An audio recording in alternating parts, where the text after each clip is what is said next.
Hello everyone, my name is Gabby, and welcome back to another Dragon Ball Super review. This time we're reviewing episode 16. Apparently, planets are mysteriously vanishing and the Kaioshin don't know why. But in more important matters, Krillin comes to visit Goku. Wanting to know how much stronger Goku has gotten, Krillin asks him to hit him. It goes about as well as you expect. And then Krillin wonders whether retiring from martial arts was such a good idea. Meanwhile, Whis is on Earth, tasting food with Bulma. Bulma has been giving him tours of Earth cuisine, hoping that he'll remember it and protect her family next time Beerus comes to Earth. This is a shock to Vegeta, although not as much of a shock as the revelation that Whis is Beerus' teacher.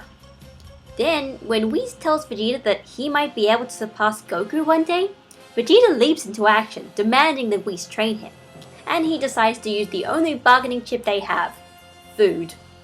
After a few mishaps, Vegeta then realizes that Bulma hadn't shown Whis instant ramen yet.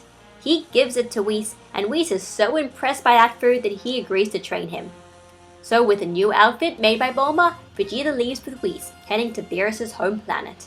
So, what did I like about this episode? Well, like the last episode, it was absolutely hilarious. But I think it was almost different. Honestly, episode 16 reminded me a lot of episode 6. In that first of all, they both have Chef Vegeta. Second of all, they're both really funny. And third of all, they were also really competently made. I mean, whoever was the director from this episode, apparently whoever directed this episode is not one of Toei's usual people. And that's probably why the episode seems quite different, but it was really good. Like, the visual humor it was so fast. You had all these really quick gags of like I definitely remember the part where Krillin gets launched through a house and then it's just the people are at the dinner table, and then Krillin just sort of flies past, and it's just so quick, and it's great, and it was such a great episode. It was just so well made, and you could just tell just by watching it. But in terms of the content of the story itself, one of the things that really interested me was Krillin thinking that maybe retiring from martial arts wasn't such a good idea, implying that maybe Krillin's gonna start training again. Implying that maybe later on we're going to be seeing some Krillin action, and he might get involved in the plot, and he might be a fighter.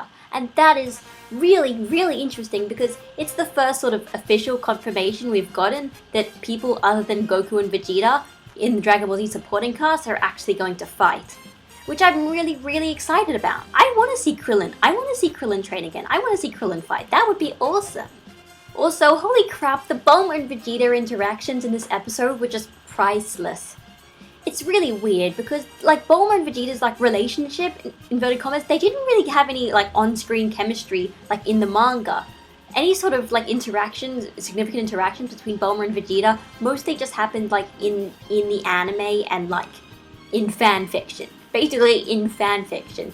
So I guess you could say maybe it's a bad thing that Bulma and Vegeta are interacting, but I'd say no, because this was amazing. Just the way that they played off each other, it was just so good. When, Vegeta is pissed off that Bulma was going around and seeing Whis without knowing any sort of knowledge, and then Bulma's just oh yeah, you're just jealous that I'm seeing someone else, aren't you? And I'm just it was just amazing. Or how they played off each other, being oh, you don't know how to cook. Well, neither do you. So it was just so good. Even if this isn't canon or whatever, it was just so entertaining. I just want to see more of it. As for what I didn't like about this episode, it really just sort of boiled down to one line. And that was Whis explaining that maybe if Vegeta learned how to use his ki properly, that he might be able to surpass Goku. It's not that I hate this line, I just sort of found it really, really intriguing.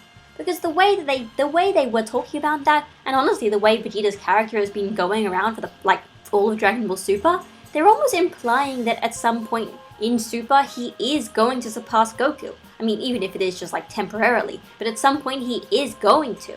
Which is really, really, really interesting because that's something that has basically never happened in the entire series. I mean, okay, you could use the excuse that Vegeta was stronger than Goku after he went out of the hyperbolic time chamber, but that was literally one day. So if they're going to actually do this, that's going to be such an interesting thing.